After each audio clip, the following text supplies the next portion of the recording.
Hi, Angie B here, and I'm down in London's Haymarket, and I've come along to meet the wonderful musical director and performer, Jae Alexander.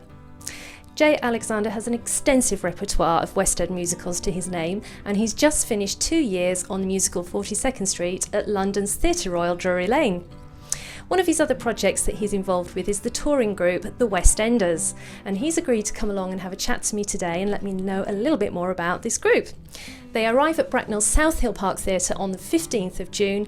Let's go and have a chat to him and find out all about them. Can't wait. So, I'm here with the lovely Jae Alexander. Hi, Jae. Hi, how are you, Angie? Lovely to see you. I'm very good, thank you. Thank you very much for giving us your time today to have a chat about West End musicals, your repertoire, your extensive work, your experience that you've had in the industry. And also, I want to talk to you a little bit about the group that you're involved with, the WestEnders. But before I do, just give us a little insight into your career, because you've had so much insight and work in the West End, haven't you? Well, I have on and off in the West End since, 1983. But I started in doing repertory musicals back in 1981. That's how old I am. And I was very lucky. And one of the shows I did Grease at the Leicester Haymarket, and then the same year they were doing West Side Story, and I was the assistant musical director.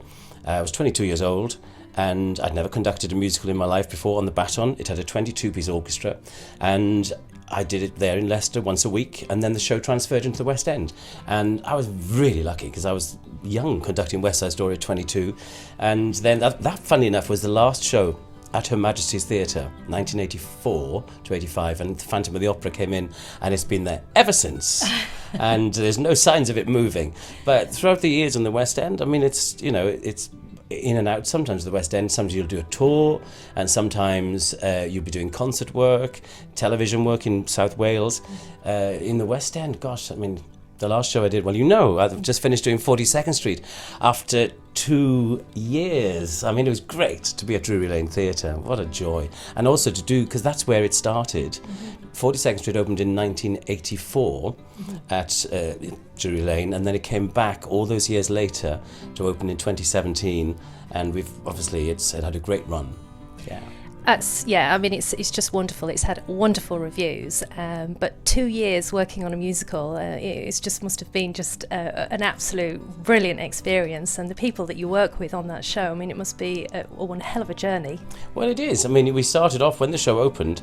You have 6 weeks of rehearsal, etc., and the noise of tapping. Oh my gosh, that's and trying to get the volume of the piano up above. So the piano had to be amplified, and of course we had 58 people in the cast, and headlined of Sheena Easton. And I didn't think I'd ever be working with Sheena Easton, which was wonderful. And then after Sheena, we had Lulu for a while, and that was like, oh my gosh. And I worked at Lulu back in 1987 with her. I worked with her and Ernie Wise doing a musical, short-lived, called The Mystery of Edwin Drood. And I remember so Lulu and I hadn't seen each other for so many years, but we shrieked. She's like a little girl. I mean, she turned 70 last November, and she's like, whoa, she's so full of life, so full of energy. And, and closing the show, then we had Bonnie Langford. And I've known Bonnie for years, but my goodness, she's triple threat, quadruple threat. She can do everything. Oh, absolutely. I mean, I've heard about her performance in 9 to 5, and what she can do physically still. At her age, just it's off the wall, isn't it? Watching Bonnie warming up to do the show, I thought, you don't even have to do any movement. You're meant to be a fading, actress who can't dance at all, and Bonnie can get her leg, and there she puts everyone to shame. But she puts her body through an enormous amount every day. She's so fit. And 9 to 5, she's excellent in it. She's really good. I've heard so many people be blown away by her performance and what she can still do. True professional. Oh yeah, absolutely. True professional. Yeah. Over and above. Actually, the whole family are so talented, because her nieces are the Strallans. Got Summer Strallan, Scarlett Strallan, Zizi Strallan, and they've all played Mary Poppins. So I think Cameron McIntosh will sort of want them to keep producing more, I think. Absolutely, keep it in the family, yeah? Exactly. I mean, I've read a lot about your work, everything that you've done over the years, whether it's West End musicals, performing or conducting, your interest and links with classical performances, Royal Philharmonic. I mean, your credits just go on, as well as doing things for TV. actually. Yeah. Fascinating career you've had. But one of the reasons I wanted to chat to you today was also about one of your recent projects, and that's with the touring artist group, the WestEnders. Yeah, the WestEnders are a group that we put together, I'm thinking now, 1999, so it's a long time. And it started life. 3 of the girls were all in Les Miserables together and decided to put a show together that would be for corporate, doing musical theatre corporate. And we were one of the first groups out there. There are a lot more now. But we've been going so long. The 3 girls have always stayed the same, although we do have guests who come in occasionally. And the 3 boys, I mean, the boys change a lot. Over the years, we've had about 24 boys. They come in, they go out and do another musical, so it keeps it fresh. And we change material, whoever's going to be in the show that night, give them the best solo that's possible for them. But yeah, the WestEnders then, because Jill's my best friend, and she asked me if I would put the music together, because I'd never conducted Les Miserables. I was the only one, the odd one out. Yeah. But everyone who's in the show has been in Les Miserables. And Jill was in it for 4 years, I think, and she was a Madame Thénardier, and Frances was a Cosette, and Linda was a Fantine. Oh. So, so you got all that calibre of vocals going, and then the boys have done Enjolras, Marius, so all the, I mean, Les Miserables is one part of our show. It's actually the finale of the show, but the evening consists of many different musicals. I mean, it's, we do everything, do all that jazz, Circle of Life, The Rhythm of Life, Phantom of the Opera medley, Evita medley, West Side Story medley, and there's still time for more. And so with the medleys, what I love about them is because we've got 6 singers, that's a lot of harmony. A lot of harmony. A lot of groups just do solos from shows, but this is making things work together, and Jill and I have worked them out over the years, and we've even added, just last week, we've added to our Miss Saigon medley something just to just readdress it, because it's come back. We've been doing Miss Saigon for 20 years, but then we stopped doing it, and then could we do other shows? My Fair Lady comes in, and South Pacific. So we tend to, because we've done so many concerts. I was saying to you, we were talking earlier that when we went to Germany, we did 19 concerts in 21 days, but the Germans didn't want Les Miserables. Oh. They wanted Thriller, the musical. I'm thinking, okay, Michael Jackson. I'm thinking, we're all of an age where you're going, should we really be doing I'm bad, I'm really, really bad? Should be more like sad. No, I'm joking. I'm having a laugh. But no, it's great fun. And, Heal the World and all that. So in Germany, we did do that. And they also wanted I'm having the time of my life. And it was just hysterical. We were doing all that. And the audiences were loving it. We did do Les Mis one night. And the applause was like chips frying. It was like just a little spurt. They didn't like it at all. They like the rock musicals in Germany.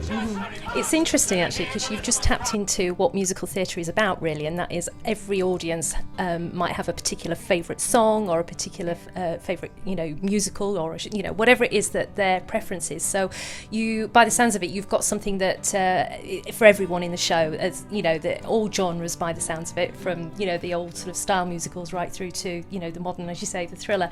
Do you find that you have a mixed audience when when you're playing in the UK and the audience is a mixed? Yeah, they are definitely mixed. You'd get people who will just love going out. You get an older generation, and then they will bring perhaps their grandchildren to see the show because they love musicals. And we have live musicians, so it's a big show. There's 10 people altogether. There's 4 musicians and 6 singers, and so no backing tracks, which I know some people opt for, but we like to keep it all live. And there is something in there for everybody. If we're doing Defying Gravity, so you do a bit of Wicked. We've changed over the years. We've got about 4 hours worth of material because musicals come, they go, then they come back into fashion. And one of our, goes down brilliantly is Blood Brothers. Tell Me It's Not True. Oh my God, it's such an ovation. That is such an ironic thing for you to say, because on Marlow FM recently we were doing a programme, The Sound of the Musicals, and one of my selected musicals that I sort of highlighted to listeners that I didn't think was heard very often was Blood Brothers, and we played Tell Me It's Not True, because fantastic music, and sometimes it doesn't always get aired, so we did play a little bit of Blood Brothers. So it's really funny you said that. That's good. No, it's an excellent score. Absolutely. I mean, so the WestEnders will be arriving at Bracknell's South Hill Park on the 15th of June. Absolutely. And is this the first time that you visited our theatre? It is, yeah, and it looks fantastic. fantastic. I've only seen pictures online, and the website looks great. Yeah, I've not been there. So, and also, because I've been doing 42nd Street for 2 years, I haven't done WestEnders now in such a while. So, well, I've done a few. We did a cruise earlier on this year to South Africa, so that was amazing, and we've got some more cruises coming up, because we dip in and out, of everything. And if I'm not doing a musical in the West End, or any of the guys not doing a musical either on tour or whatever at the National Theatre, then we dip in and out, so it's we never know it's a different show every night. Sometimes I think it's never be the same. And the variety of performing, and musicals. Well, we are so excited and so thrilled that you're going to be coming to Bracknell South Hill Park, and for all of our listeners on Mallow FM and anybody else out there, we will, obviously encourage people to get their tickets now, so that they don't miss out. Get a good seat, and West side. No, I'm joking. West side. Yeah, very good. And we really look forward to you, coming to Bracknell, and we'll obviously listen to some of your music prior to you arriving. But thank you so much for your time. I know you're such a busy man, and you've got so many other projects that you've got going on. So really appreciate you chatting to me today. Thank you very much. It's been lovely. Thank You're you, gorgeous. Jace. You're gorgeous. Thank you, Jae.